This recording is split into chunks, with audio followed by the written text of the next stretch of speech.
সত্য প্রবাহের জন্য রোদের তাপ কমে যায় বা রৌদ্র দেখা যায় না, ফলে আমাদের বডি টেম্পারেচার কমে যায় এবং বডি টেম্পারেচার কমে যাওয়ার কারণেই শ্বাসকষ্ট রোগে আমরা আক্রান্ত হই।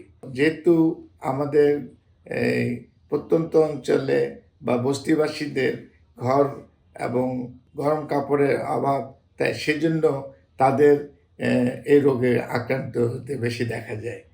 আমরা আরও দেখছি যে পুষ্টিকর জাতীয় খাদ্য এই সময় খুব খাওয়া প্রয়োজন আমাদের ইমিউন সিস্টেমটাকে ডেভেলপ করার জন্য, কিন্তু তারা এই ধরনের পুষ্টিকর খাদ্য খেতে পায় না।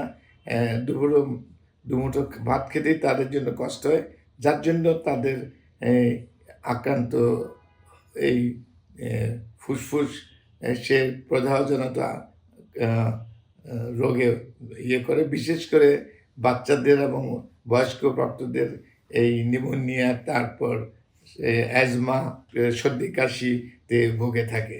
শীতের এই শৈত্যপ্রবাহের মধ্যে তাদেরকে কর্মজীবনে কাজ করার জন্য, তাদের সংসারের অভাব মেটানোর জন্য তারা বাইরে থাকে।